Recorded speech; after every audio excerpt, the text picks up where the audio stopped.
Olá, esta é a aula 17 do curso de Física Geral 3. Hoje nós vamos estudar a lei de Faraday. Nós vimos nas aulas anteriores que corrente elétrica produz campo magnético. Nós calculamos para algumas situações. Então, sabendo que corrente elétrica produz campo magnético, alguns cientistas eles procuraram um efeito inverso, ou seja, se um campo magnético produz corrente elétrica em um fio condutor. Então é a situação inversa. Nas aulas anteriores nós partimos de uma corrente elétrica e chegamos num campo magnético. E agora nós queremos partir de um campo magnético e chegar numa corrente elétrica. Em 1831, o Faraday ele fez uma bobina em volta de um pedaço de madeira e fez uma corrente passar nessa bobina. Então seria essa situação aqui, tem um pedaço de madeira. Então, desenho mal feito aqui, mas dá para entender. Aqui tem uma bobina e essa bobina está ligada a uma fonte de força eletromotriz e, portanto, passa uma corrente aqui nessa bobina, certo? Ele fez outra bobina no prolongamento da madeira e ligou-a a um galvanômetro. Então, um galvanômetro aqui é um aparato para medir a passagem de corrente, mas este não mediu nada. Tá? Então, aqui tinha a segunda bobina que ele colocou no prolongamento da madeira, ligada a um galvanômetro. Tá? O galvanômetro aqui então não faz passar corrente aqui, né? Ele só mede a corrente caso tenha uma corrente passando nessa bobina aqui, nesse fio. Tá? Então o que o Faraday esperava era o seguinte, né? Essa bobina aqui gera um campo magnético na direção aqui da madeira, e ele esperava que esse campo magnético gerasse uma corrente aqui uma corrente elétrica nessa segunda bobina, e essa corrente seria medida pelo galvanômetro. Mas o galvanômetro ele não mediu nenhuma corrente. Ou seja, a corrente estacionária da primeira bobina produz um campo magnético estacionário, tá? Isso é importante, que não induz corrente na segunda bobina. Então a conclusão é que um campo magnético ele não induz corrente elétrica. Só que sempre que o Faraday ligava e desligava a corrente aqui nessa primeira bobina, ele observava uma medição de corrente aqui no galvanômetro da segunda bobina. Então, ao ligar e desligar a corrente, ele observou uma corrente no galvanômetro. Ligar e desligar a corrente na primeira bobina, ele observou uma corrente na segunda bobina.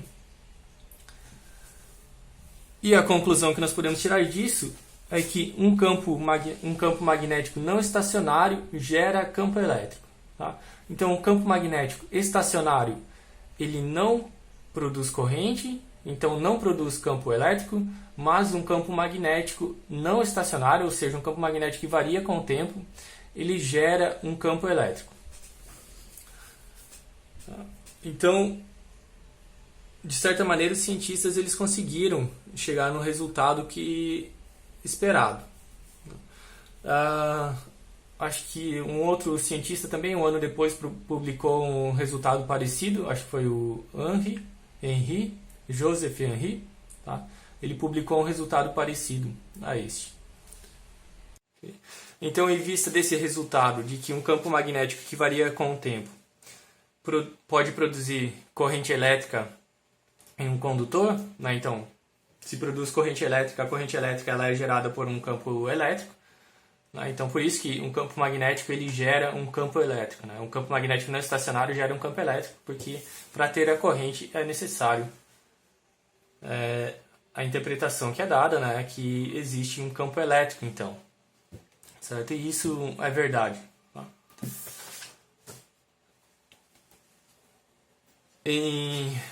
Bom, ele pensou em mais experimentos, tá? Então, em experimentos posteriores, ele introduziu um ímã dentro de uma bobina ligada a um galvanômetro, tá? Então, imagine que aqui eu tenho uma bobina agora, sem um pedaço de madeira, ligada ao galvanômetro, e eu faço um ímã passar dentro dessa bobina aqui. E o ímã, portanto, tem o campo magnético e faria meio que o papel dessa primeira bobina aqui, certo?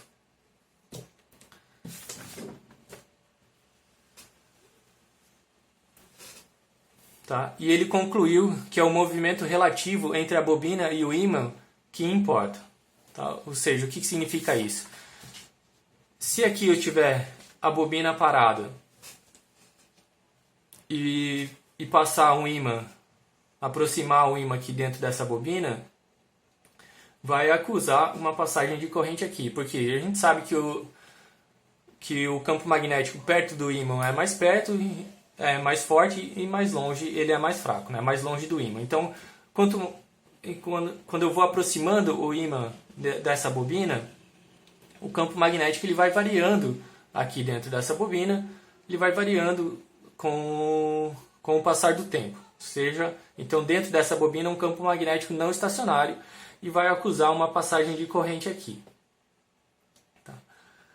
Só que ele fez um outro experimento onde ele deixou o ímã parado e aproximou a bobina do ímã. Tá? E se o movimento relativo é o mesmo entre o ímã e a bobina, a corrente medida pelo galvanômetro é igual. Tá? Então esse foi o resultado que ele obteve. Então ele falou, por isso que ele falou que é o movimento relativo entre a bobina e o ímã que importa. Okay. E foi para encontrar a lei quantitativa da indução eletromagnética que Faraday introduziu o conceito de linhas e tubos de força, definindo que hoje corresponde ao fluxo do campo magnético através de um circuito. Vamos ver a definição de fluxo magnético, então, antes de ver a lei de Faraday propriamente dita.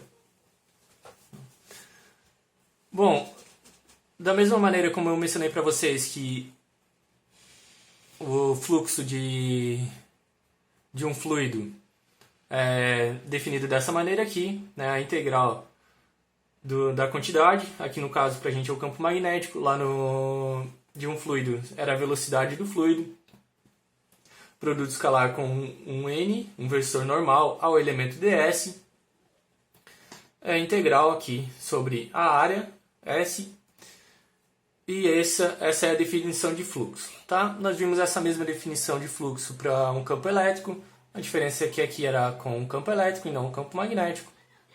Tá? É a definição de fluxo normal. Aqui nós temos uma diferença grande entre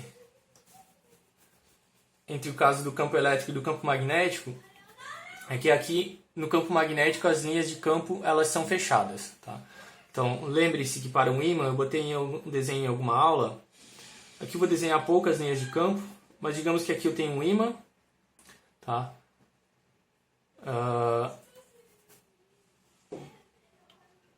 Posso botar aqui o polo norte para cá, o polo sul para cá. As linhas de campo, nesse caso, elas saem do polo norte e vão para o polo sul. Então, uma linha de campo faz esse caminho aqui, certo?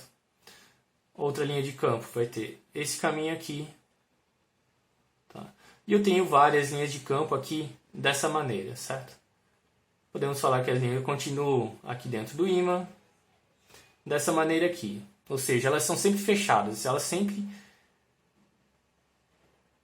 saem de um ponto e retornam àquele mesmo ponto, cada linha de campo. E se eu pegar uma superfície qualquer aqui, por exemplo, digamos, vou fazer em vermelho aqui.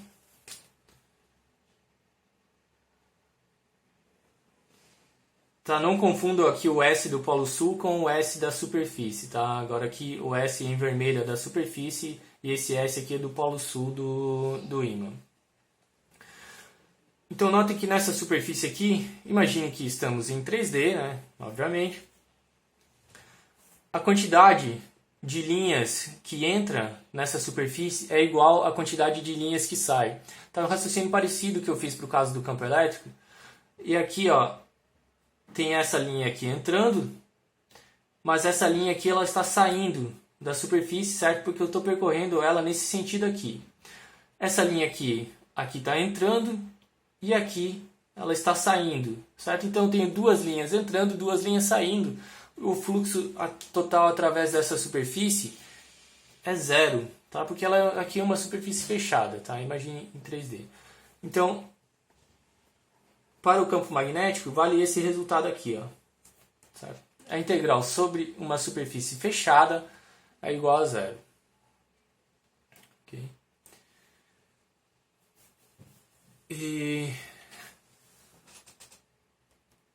Bom, em função disso, o fluxo através de uma superfície limitada por uma curva C depende apenas de C e não da orientação de C.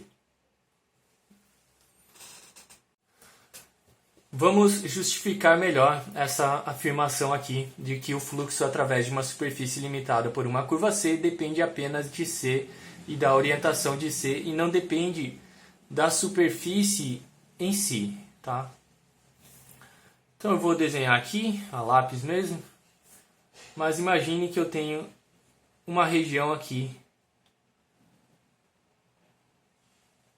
onde tem um campo magnético, tá?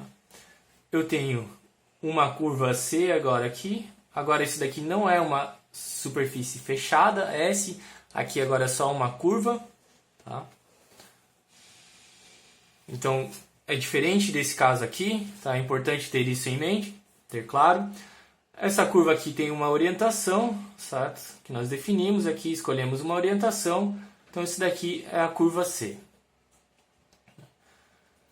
Agora imagine que eu vou pegar uma superfície aqui, limitada por essa curva C, tá? E vou ver qual é o fluxo através dessa superfície aqui. Tá, então é importante que vocês entendam esse desenho aqui. Pensem isso daqui como pode ser um coador de café. E o coador de café tem a parte de cima ali, a parte redonda da borda. E essa borda então ela seria a curva C. E a parte do pano do coador ou do papel seria a superfície. E eu vou analisar então o fluxo magnético através dessa superfície. Como as linhas de campo magnético elas são fechadas, toda linha que está passando aqui por C, ela vai, de alguma maneira, ela vai atravessar a superfície em algum ponto e ela vai retornar para fechar a linha aqui, tá? Porque as linhas de campo são fechadas, as linhas de campo magnético. Tá? Então a linha de campo aqui, ela vai atravessar a superfície em alguma maneira e vai voltar aqui. Certo? Essa linha aqui, ela vai atravessar a superfície, tá? Em alguma parte, vai voltar e vai fechar a linha aqui. Certo? Essa aqui vai atravessar a superfície em alguma parte, vai voltar e vai fechar aqui. Então, essas daqui são as linhas de campo magnético, B. Tá? Bom, então aqui, 3 linhas de campo atravessaram essa superfície aqui. Agora, se eu escolher uma outra superfície aqui, uma superfície 2, maior aqui, limitada pela mesma curva C aqui, certo? Ou seja, se eu aumentasse o pano do coador de café, quantas linhas de campo atravessariam essa nova superfície? As linhas de campo são a mesma, a curva C é a mesma, então essa curva aqui, ela atravessaria essa superfície 2 nesse ponto aqui, voltaria e fecharia aqui. Essa aqui atravessaria essa superfície neste ponto aqui, volta e fecha aqui. Essa aqui ia atravessar a superfície 2 nessa parte aqui e fecha aqui. Então, tanto para a primeira quanto para a segunda superfície, 3 linhas de campo atravessaram essa superfície. E mesmo se eu pegar uma superfície menor aqui, ou uma superfície que venha e dessa maneira aqui, agora já vai ficar o desenho todo borrado, mas enfim, em que a linha atravesse a superfície aqui retorne e atravesse de novo e saia aqui de novo, mas notem que ó, aqui atravessou uma vez, aqui entrou, então ela vai contribuir com sinal negativo para o fluxo e vai sair aqui de novo. Então essa parte do sinal negativo com o do positivo aqui, elas acabam se cancelando e eu vou contar como somente uma linha de campo atravessando essa superfície 3 aqui. Tá. Então notem que para qualquer superfície que eu pegar aqui, se elas estão limitadas, se a superfície está sempre limitada por essa curva C aqui, sempre 3 linhas de campo vão atravessar essa superfície. Tá. Então o fluxo magnético, através de uma superfície limitada por C, depende apenas de C e da orientação de C. A orientação de C vai dizer o sinal desse produto aqui pra gente, né? O sinal do N, do versor normal, mas o fluxo depende somente da curva C. Tá? Acho que eu falei isso. A superfície limitada, bom, não sei se eu falei por uma curva C antes, mas enfim, é por uma curva C. Tá? Eu usei superfície C, não, é curva C, tá bom? Bom, depois dessa discussão, nós podemos enunciar a lei de Faraday. Né? Então, para uma espira com o caminho C, pela qual, aqui faltou um qual. Então, para uma espinha com caminho C, pela qual há um fluxo magnético φm, que, como eu acabei de justificar, depende somente do caminho C, uma força eletromotriz ε é induzida na espira, tal que ε é igual a menos dφ dt. Ou seja, a força eletromotriz induzida na espira é igual à variação do fluxo magnético através dessa espira, a variação com o tempo. Então, assim como uma bateria, essa força eletromotriz ela injeta energia no circuito, tá? Portanto, ela não é conservativa. Certo? Aqui está variando com o tempo, está injetando energia no circuito e ela não é conservativa. E nós vimos que se nós temos uma força eletromotriz num circuito, isso deve ser equivalente isso pode ser escrito como um potencial.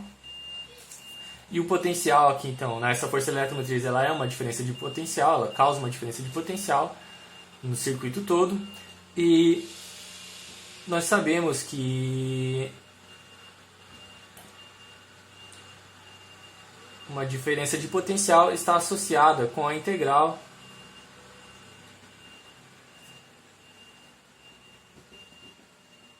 de um campo elétrico.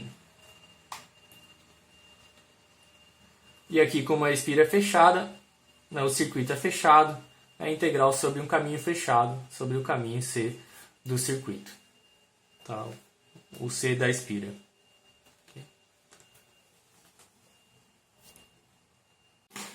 Aqui nós devemos sempre cuidar com o sinal, que eu sei que embora a gente tenha definido que o potencial, né, um potencial qualquer é menos a integral de um EDL, aqui definir com sinal positivo indica o seguinte: se eu tenho aqui a espira C e estou percorrendo ela num certo sentido DL, um sentido orientado ali, a força de fonte eletromotriz ela vai ser positiva se nesse sentido, certo? Eu vou ter um aumento de potencial nesse sentido DL, se essa variação aqui se menos dφ dt for positivo, e portanto este E definido aqui ele vai ser positivo. Tá? Então sempre tem que cuidar com o sinal que é colocado aqui. Tá? Lembre-se que quando nós definimos a queda de potencial devido a uma resistência, a um resistor, nós definimos lá como positivo, mas para escrever as leis de Kirchhoff nós colocamos com sinal negativo. Tá? Então sempre depende se eu estou caminhando no sentido definido da curva dl, tá? Ou não, certo? Nós vamos ver aqui um exemplo logo mais e vou tentar enfatizar esse fato de novo, tá? Então, mas aqui, se eu estou percorrendo essa curva aqui no sentido dl e eu tenho uma diferença de potencial positiva, tá? Eu tenho um aumento de potencial, o campo aqui ele tem que ser positivo e para levar as cargas positivas no sentido dl, ou seja, as cargas positivas se movem no sentido do aumento de potencial. Bom, vamos seguir aqui e logo nós voltamos a esse ponto.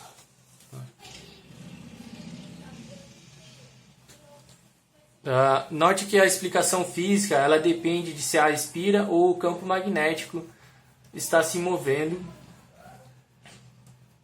com o outro parado, né, com o outro estático. Então, eu já vou deixar mais claro, mas a situação é a seguinte: se a espira está parada e o campo magnético está variando com o tempo, esta é uma situação. E se o campo magnético está estático, né, ele não varia com o tempo, mas a espira está em movimento, a explicação física que a gente dá para isso, a princípio, é diferente, tá?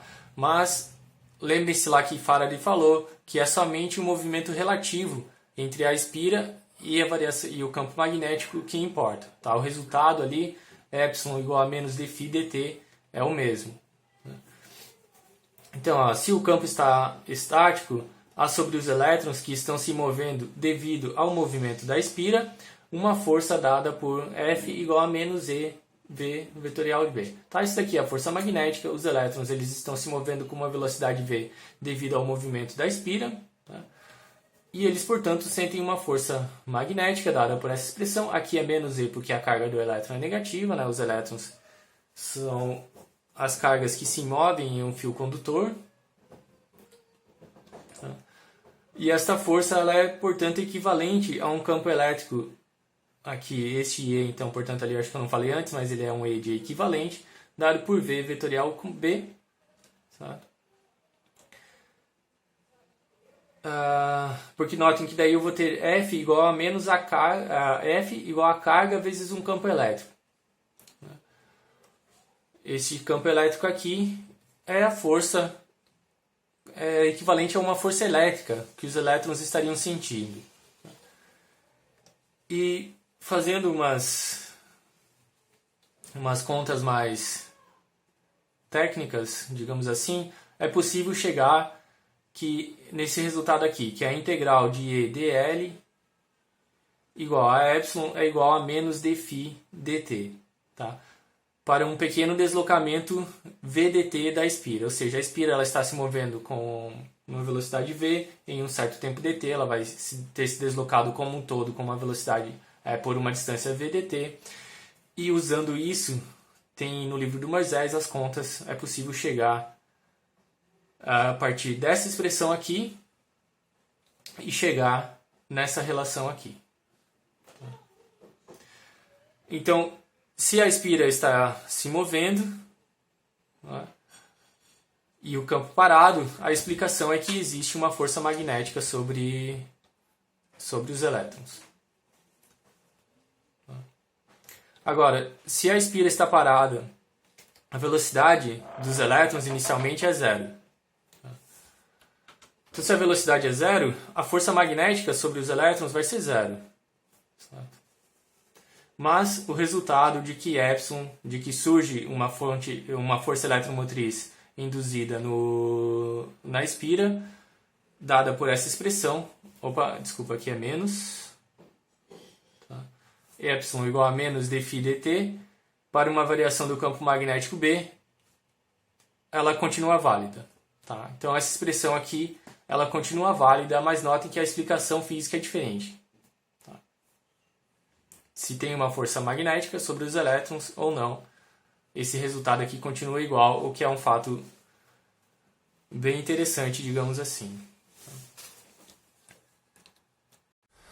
Vamos ver a justificativa para esse sinal de menos aqui nessa equação. Tá?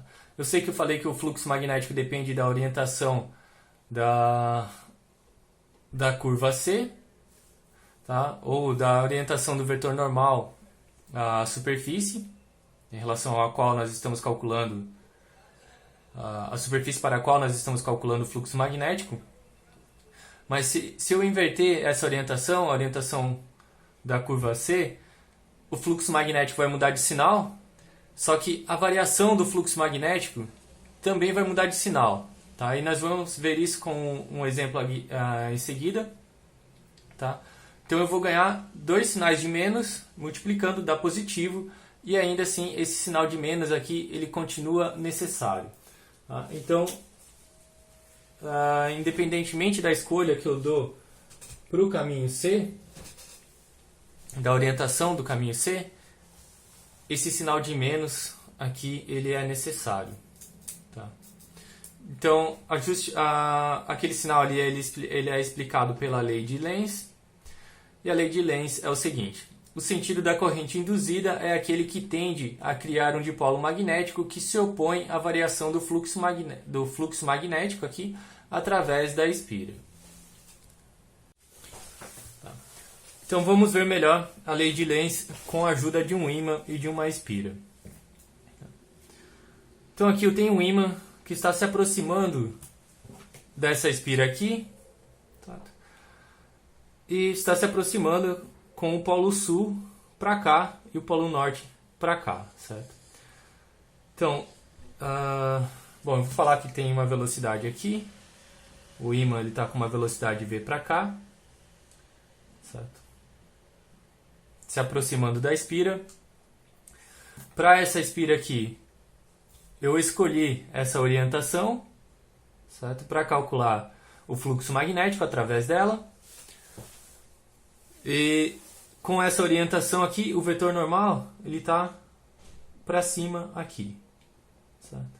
Pela regra da mão direita, certo? Eu caminho aqui essa espira com os meus dedos aqui e o polegar dá a orientação do vetor normal para cá. Tá? Esse é um jeito de usar a regra da mão direita. Okay. E como é o campo magnético aqui de um ímã? Bom, o campo magnético ele sai do polo norte e chega no polo sul. Então ele é alguma coisa assim aqui.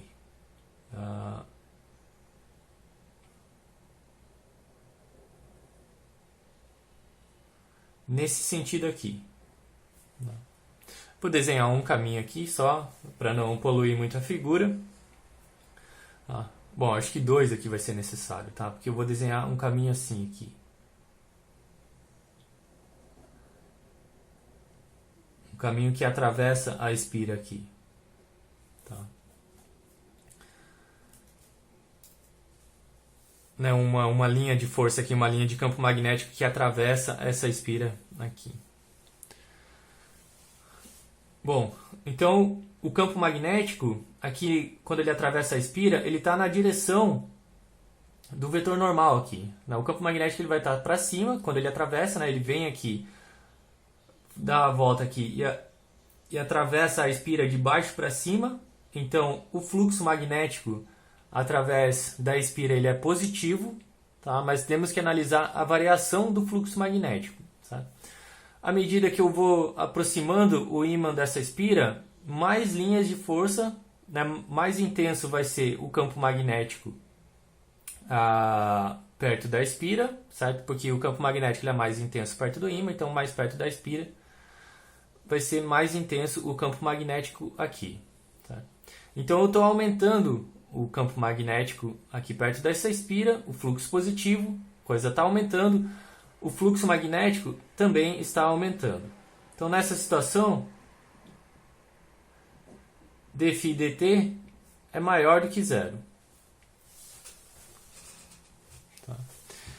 Isso implica, pela lei de Lenz, devido a esse sinal negativo aqui, que epsilon que é igual a integral ali sobre o caminho C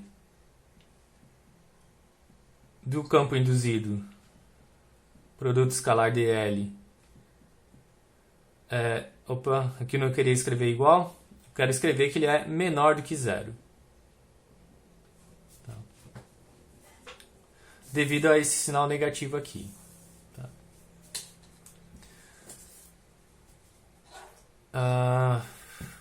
Que mais? Bom, então aqui, se a força eletromotriz induzida é menor do que zero, implica que E aqui, produto escalar dl, é menor do que zero e a corrente induzida, neste caso, vai ser nesse sentido aqui. Vai ser no sentido contrário ao dl, certo? A corrente está nesse sentido aqui, contrário ao dl. Tá? E qual é o campo magnético gerado por uma corrente desse tipo aqui? Uma corrente nesse sentido gera um campo magnético como? Para baixo, né? Então, devido a essa corrente aqui, eu tenho um campo magnético para baixo dentro da espira aqui. Então, aqui vamos botar um BC, pode ser? Devido à espira aqui, para baixo. Tá? E como este campo... Então, notem que esse campo aqui, ele tende a diminuir a variação de fluxo magnético através da espira. Tá? Porque aqui, ó, se com a aproximação do ímã o fluxo magnético está aumentando, eu tento produzir um campo magnético para baixo, que daí vai estar com sinal contrário ao vetor normal N aqui, e vai ter, portanto, uma diminuição desse fluxo magnético. Certo? Porque eu estou criando um B contrário, então o fluxo magnético tende a diminuir. Tá? Então essa é uma visualização da lei de Lenz. E na situação contrária, em que o ímã estivesse se afastando, o fluxo magnético seria menor do que zero, tá? Porque cada vez menos linhas de força iam cruzar a espira aqui, então o fluxo ele estaria diminuindo, a variação seria menor do que zero. Essa força eletromotriz ela seria, portanto, maior do que zero e a corrente gerada seria no sentido contrário. Então notem que só mudando o sentido do movimento do ímã, muda o sentido da corrente aqui. Tá? Ok?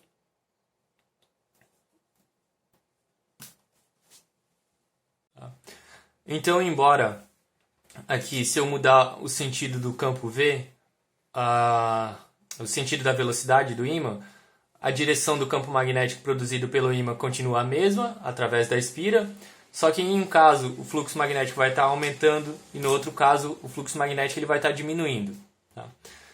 E como a corrente muda de sinal, quando eu vou de um caso muda de sentido quando eu vou de um caso para outro, então é importante enfatizar aqui que a corrente induzida na espira ela se opõe à variação do fluxo e não ao campo magnético em si, tá? Porque o campo magnético do ímã permanece na mesma direção. Tá? Vocês podem fazer um exercício aí, inverter o ímã aqui, fazer com o polo norte para baixo e o polo sul para cima, fazer ele se aproximando, fazer ele se divergindo para observar qual é o sentido da corrente que vai ser induzido aqui na espira. Okay. E, bom, então essa ali é a lei de Lenz, é um fato verificado experimentalmente, né? É uma lei. E se nós tivéssemos epsilon igual a mais dφ dt, o ímã ele seria acelerado em direção à espira e ainda haveria energia dissipada pelo efeito Joule na espira, não conservando a energia. Tá? Então vamos ver isso daqui um pouquinho melhor também. Aqui, quando eu tenho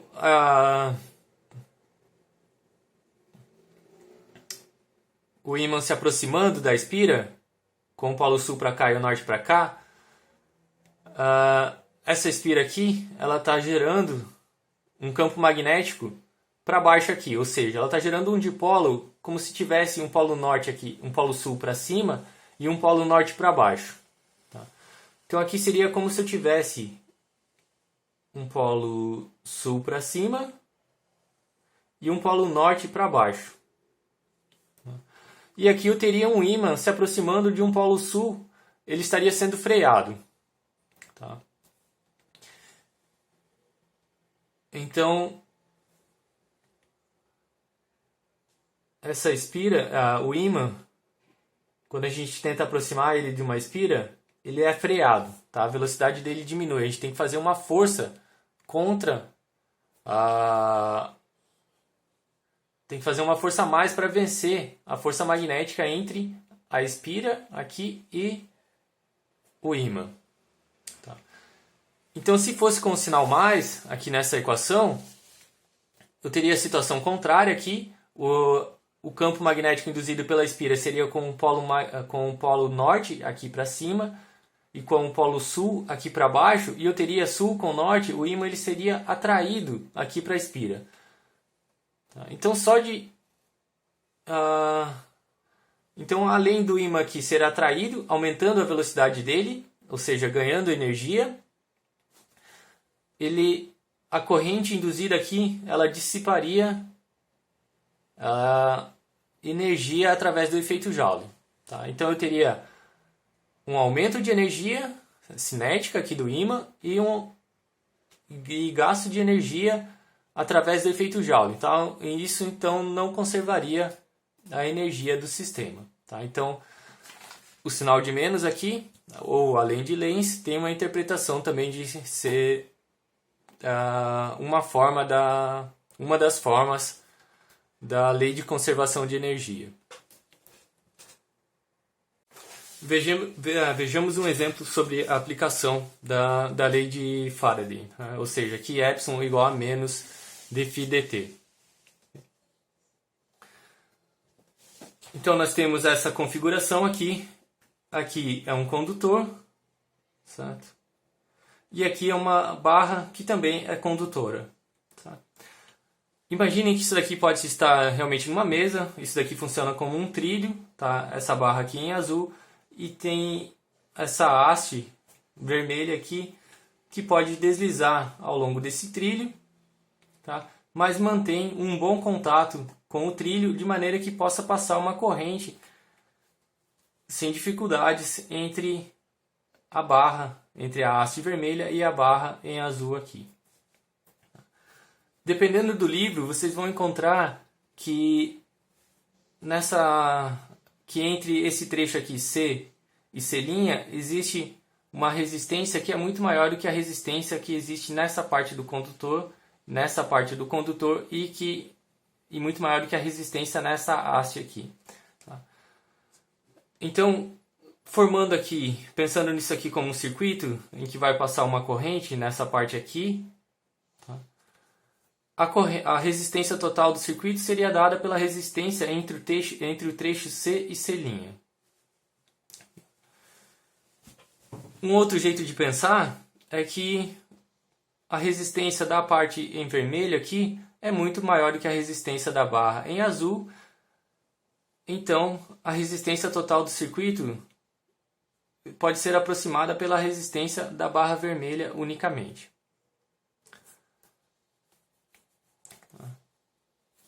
Agora, por que é importante esse fato aqui de ser considerado a resistência somente aqui nessa parte vermelha ou somente aqui entre o trecho C e C'?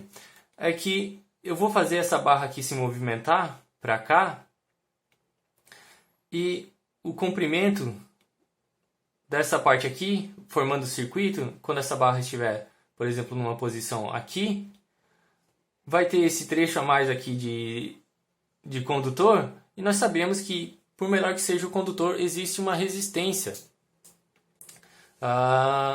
Vai existir uma resistência nesse trecho. Tá? Mas, se a resistência aqui entre C e C' for muito maior do que a resistência que tem nesse trecho todo aqui, eu posso aproximar somente pela resistência entre C e C' ou somente pela resistência aqui da barra. Então, é indiferente essa escolha de ter toda a resistência aqui na barra vermelha ou toda a resistência entre C e C'.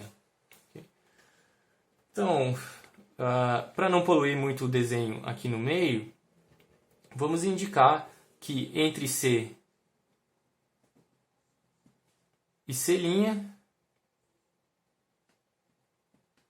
existe uma resistência total R, que é muito maior do que a resistência que tem aqui na haste vermelha e na resistência nesses trechos aqui.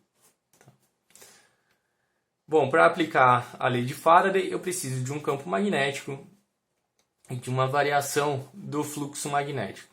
Sabe? Bom, sempre procuramos trabalhar da maneira mais simples e eu vou falar que existe um campo magnético aqui que está entrando na página em toda essa região aqui, certo? Então, em toda essa parte aqui tem um campo magnético entrando na página, então nós indicamos aqui como um xizinho, certo? Sempre entrando na página. É um campo magnético uniforme.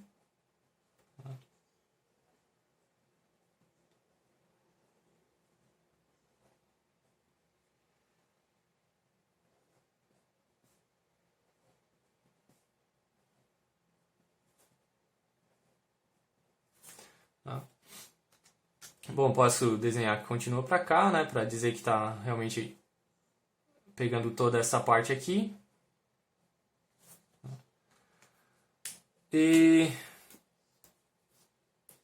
Bom, e se esse campo magnético aqui ele é uniforme, é constante no tempo e tal, como que eu posso ter uma variação de fluxo magnético nesse caso? Eu vou fazer essa barra se movimentar para a direita aqui com uma velocidade v. Então eu estou puxando essa barra para cá com uma velocidade v.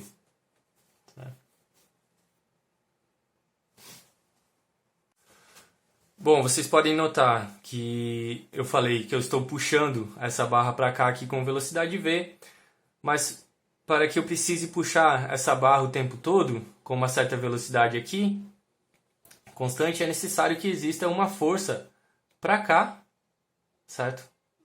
Resistindo ao movimento aqui da barra para a direita, para que seja necessário uma força, certo? Senão eu posso só pensar que isso daqui vai estar em um movimento retilíneo uniforme, e pela primeira lei de Newton nós sabemos que nós temos um movimento retilíneo uniforme se não existe força. Então eu já adiantei aqui algumas coisas e nós vamos ver que de fato nessa situação vai existir uma força aqui para a direita, então vai ser necessário uma força aqui, uma força para a esquerda, e vai ser necessário uma força para a direita para manter essa haste para cá com uma velocidade v constante. Então vamos começar pelo fluxo magnético. Qual é o fluxo magnético através dessa região aqui que constitui uma espira, certo? De um circuito. Então o fluxo magnético aqui nessa parte vai ser como? Vai ser o fluxo magnético, vai ser o campo magnético, certo? Vezes a área, certo? Porque o fluxo é simplesmente... deixa eu pegar a folha aqui. É o campo magnético vezes a orientação da área vezes a área, certo? Se o campo magnético é constante, nós podemos tirar da integral e fica simplesmente a integral de ds, que dá simplesmente a área total. Então eu vou orientar aqui o caminho C dessa espira nesse sentido aqui. Vou colocar um dl aqui. Nesse sentido. O que mais eu preciso para calcular o campo? Bom, vamos calcular aqui, fazer a integral certinho. Integral sobre o caminho C. Bom, aqui usar C não é muito bom, né? Porque eu já usei ali C e C' para os pontos ali. Enfim, a integral aqui sobre essa parte aqui de B escalar N ds. Então, se eu orientar aqui um eixo X para cá, um eixo Y para cá e um eixo Z perpendicular à página, o campo B ele está na direção menos Z, ou menos K. Ele está entrando na página. E com essa orientação aqui do caminho da espira, DL, o vetor normal ele está saindo da página. Então o vetor normal ele vai ser igual ao vetor K.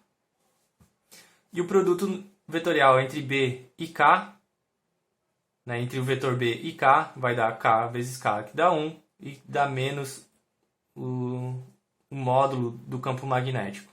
Tá? Então podemos calcular que o fluxo magnético, aqui o B é constante, eu posso tirar da integral, vai ficar simplesmente a integral da área ali. Então vai ser menos B vezes a área total. Agora qual é a área aqui desse circuito? Bom, pelo que eu argumentei lá que a área depende somente do caminho aqui, eu posso pegar a área que está aqui no plano da página, certo? Que vai ser o quê? Nós podemos dar algumas distâncias aqui, falar que essa distância aqui é uma distância H, certo? A distância entre C e C' é H, e eu vou orientar um sistema de coordenadas aqui, tal que aqui seja a origem do sistema de coordenadas e aqui seja a posição x. Ou seja, a posição da barra é a posição x no sistema de coordenadas. Então, com isso, a área aqui eu posso escolher como h vezes x, que é a área desse retângulo aqui. Então, vai ser menos b vezes h vezes x. Mas note que isso daqui é o fluxo magnético, não é a variação do fluxo magnético. Mas à medida que essa haste se desloca aqui para a direita, a área aqui vai mudar e o fluxo magnético vai mudar com o passar do tempo. Certo? Então aqui, dφ dt, o campo magnético é constante, então é menos b. A altura h aqui permanece a mesma, é constante, então é h. E aqui eu vou ter, a distância x está variando, é dx dt. E esse dx dt é justamente a velocidade v da barra aqui. Então vai ser menos b h vezes o módulo de v aqui. Então essa daqui é a variação do fluxo magnético à medida que essa haste se desloca aqui para a direita com uma velocidade v. E isso me gera um campo, uma força eletromotriz que é menos dφ dt, então vai ser bhv. Certo? Então nesse circuito aqui, se eu caminho nessa direção aqui, eu tenho uma força eletromotriz dada por bh vezes v.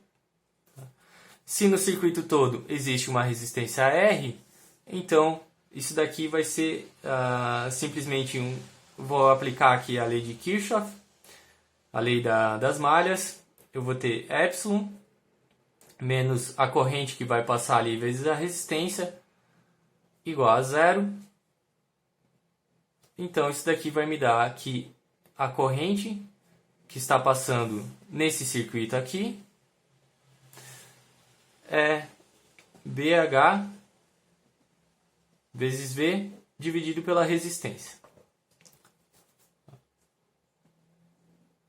Então, nessa situação aqui, ao puxar a haste aqui para a direita, surge uma corrente no circuito, dada com esse valor aqui, BHV sobre R, e a corrente vai estar, de fato, nesse sentido aqui, certo? Porque nós encontramos aqui que o epsilon é positivo à medida que eu caminho para cá. Então, a corrente... Bom, num resistor, quando eu caminho na direção da corrente, eu tenho uma queda de potencial. Então, aqui eu tenho uma queda de potencial. E a corrente está nesse sentido aqui, certo? Posso falar que a corrente está para cá também.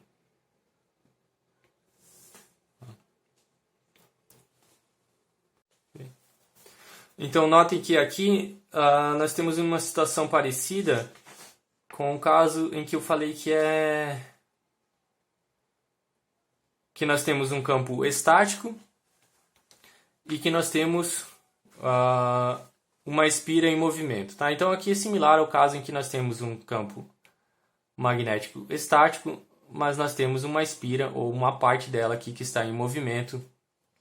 Então, é esse movimento aqui relativo entre V e o campo magnético B que gera uma força sobre os elétrons e, portanto, gera uma corrente aqui nesse circuito. Deixa eu ver. Aqui, né? Nessa parte aqui que eu falei, a explicação física de se é a espira ou o campo magnético que está se movendo. Tá. Ok? Bom, então o movimento aqui para a direita, quando eu puxo para cá, faz gerar uma corrente nesse circuito. Só que, e a força que eu falei que vai existir aqui para a esquerda? Sabe? Porque devido a esse movimento aqui para a direita, se eu aplicar a regra, calcular a força aqui, que atua, a força magnética que atua aqui, eu vou ter F igual a menos E, que é a carga do elétron, V, produto vetorial com B. Então, o V aqui está para a direita, o B está entrando na página e o produto vetorial vai dar para cima, só que como eu tenho a carga do elétron negativa, eu tenho uma força sobre os elétrons, na verdade aqui para baixo. Então aqui eu teria uma força para baixo aqui na direção do fio, e é essa força aqui que então gera a corrente no fio. Certo? Só que à medida que os elétrons começam a se movimentar aqui no fio, no circuito, vai ter uma componente da velocidade nessa direção aqui também. Tá? E essa componente aqui da velocidade vai gerar uma força magnética em um outro sentido. E qual vai ser esse sentido? Bom, nós temos que analisar aqui de novo a expressão. Aqui eu vou chamar de F' agora para diferenciar do F. Tá? Então o F aqui ele é dado por menos E, V, produto vetorial com B, tá? Nesse sentido aqui. E devido à corrente, eu vou ter uma força F', tá? Que vai ser menos E. Agora, a velocidade dada é a velocidade de deslocamento, certo? Seria o V barra, que eu chamei em algum momento das minhas notas de aula. Vamos escrever assim, V barra aqui. Produto vetorial com B, certo? Então agora aqui, essa velocidade é a velocidade devido à corrente.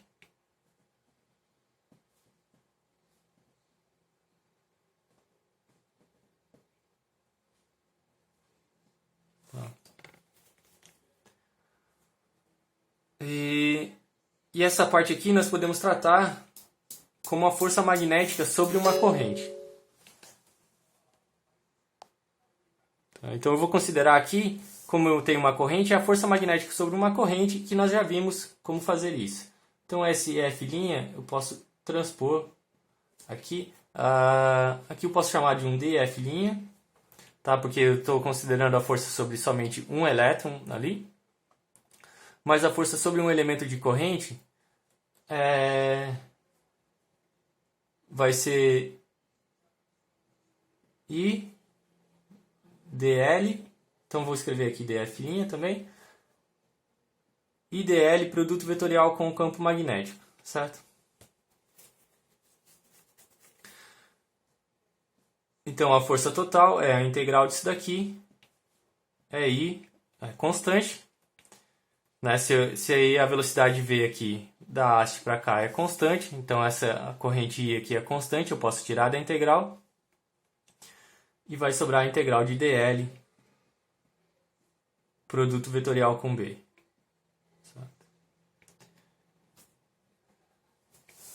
Bom, aqui sobre essa haste, o dl, ele tá... esse dl aqui ele tem que estar no sentido da corrente, então a corrente está indo aqui na haste para cá realmente. Então o dl está aqui para cima, está entrando o campo magnético está entrando na página pela regra da mão direita, certo? Me dá uma força aqui para a direita. Então o F' ele está para cá, nessa direção aqui.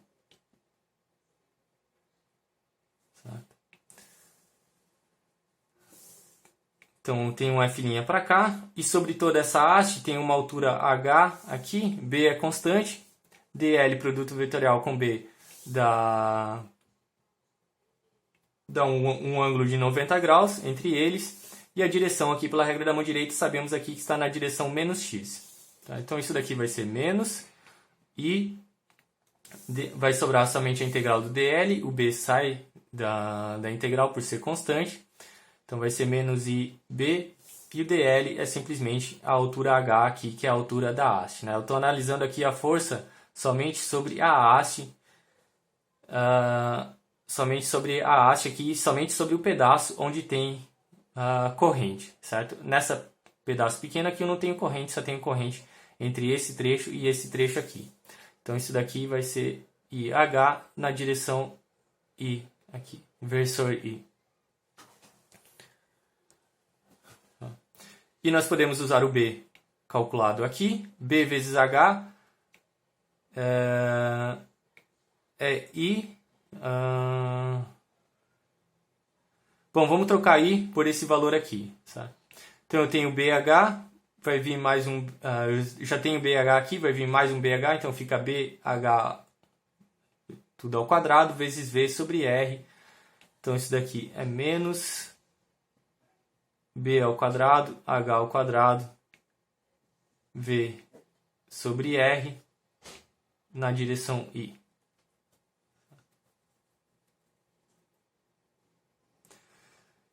Então, devido à corrente que é gerada nessa haste, existe uma força magnética, F' aqui para a esquerda.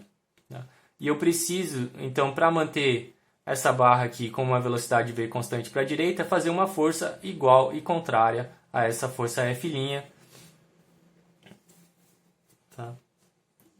Para que a haste mantenha uma velocidade constante aqui, V para a direita. Então, isso daqui é uma força magnética que atua sobre a haste, e essa força é devida ao movimento aqui da corrente. Tá?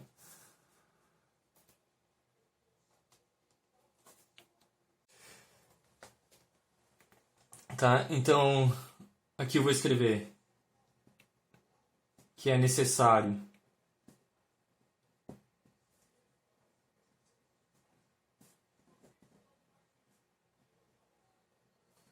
uma força de reação igual a menos F', tá? Para a direita,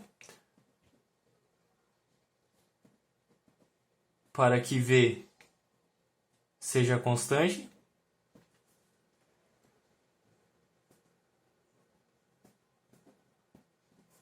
Tá?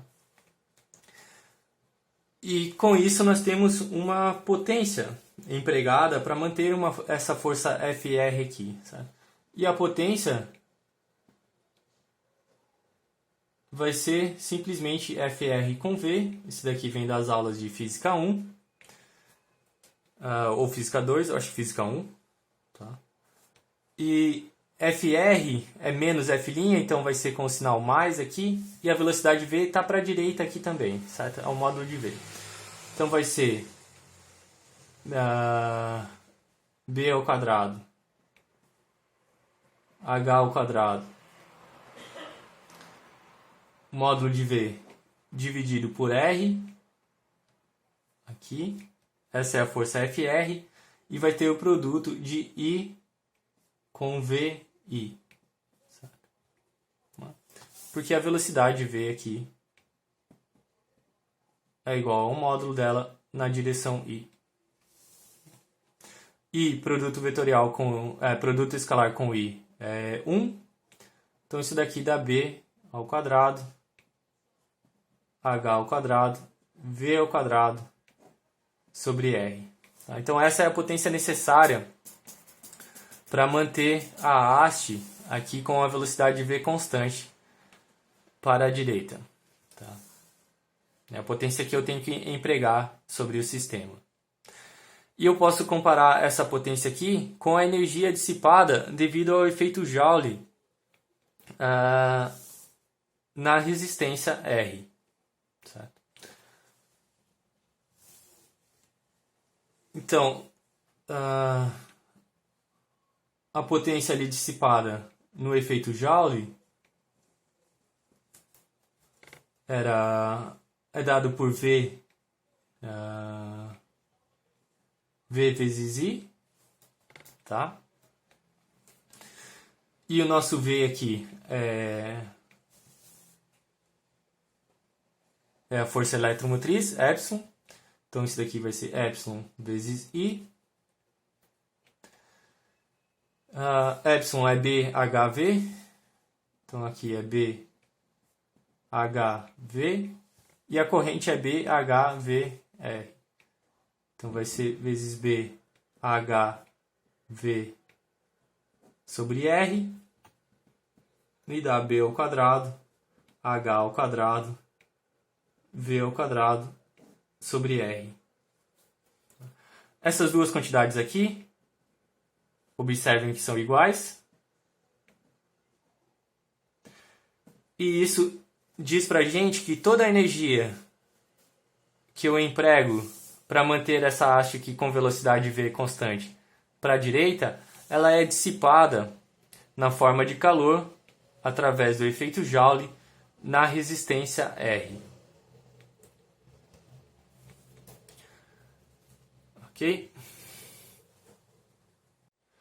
Então, procurem entender bem esse problema aqui, como nós calculamos a variação do fluxo magnético nesse caso, as diferentes forças que estão envolvidas aqui, certo? Devido ao movimento da haste aqui para a direita com uma velocidade V, as cargas da haste estão se movendo com essa velocidade V, estão se movendo em um campo magnético, então existe uma força sobre as cargas aqui, que eu chamei de F, dado por menos E, que é a força, que aqui são os elétrons que vão se mover, né?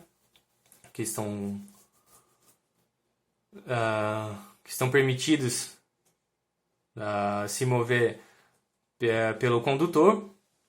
Então é menos E de V produto vetorial com B. Tá? E devido a essa força aqui, que os elétrons sentem, que vai estar nesse sentido aqui, gera uma corrente em sentido contrário aqui. Então notem que essa análise aqui ela está consistente, porque nós sabemos que a corrente, pela definição histórica, a corrente está no sentido contrário ao movimento dos elétrons. Então se os elétrons estão se movendo aqui para cá, se eles estão sentindo uma força para cá, eles vão se mover aqui nessa direção, e a corrente, portanto, vai estar no sentido contrário aqui.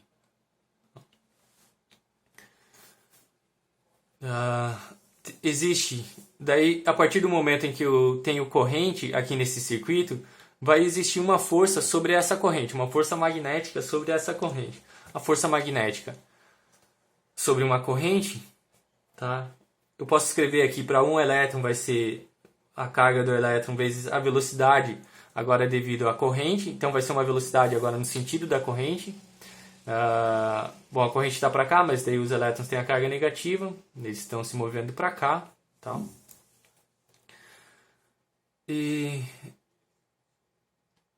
Então eu chamei de F', e essa força F' é a força sobre a corrente agora. Tá? Então sobre a corrente nós podemos escrever dessa maneira, IdL produto vetorial com B. DL, então aqui eu vou percorrer agora no sentido da corrente, o B aqui ele está perpendicular à página, essa força eu estou analisando somente sobre a parte aqui da haste, somente sobre a parte vermelha, e eu tenho corrente somente entre este ponto e este ponto aqui. Eu não tenho corrente nessa parte aqui, nem nessa aqui. E DL aqui, então, portanto, está aqui para cima, a direção Y, aqui para cima. O campo magnético está entrando na página, eu posso aplicar a regra da mão direita, vai dar uma força magnética para cá, nesse sentido aqui. Tá? Então o F' ele está nesse sentido aqui. O ângulo entre DL e B é 90 graus. A direção aqui nós vimos pela regra da mão direita. Então vai dar simplesmente B vezes B eu tiro da integral. A integral de DL ali é H para aquele trecho. E eu obtenho esse resultado aqui. Calculamos a potência necessária, tá, para manter a haste aqui com uma velocidade v para cá, porque para rebater essa força F' eu preciso ter uma força de reação aqui para a direita, né, igual a menos F', para que V seja constante. E calculamos então a potência, dado por F de R vezes V, tá? Isso daqui é física 1. Dá esse resultado aqui. E esse resultado é o mesmo que nós obtemos para a potência dissipada na forma de calor devido ao efeito Joule no resistor. Então está coerente, ok? E com isso encerro esta aula e, bom, até a próxima.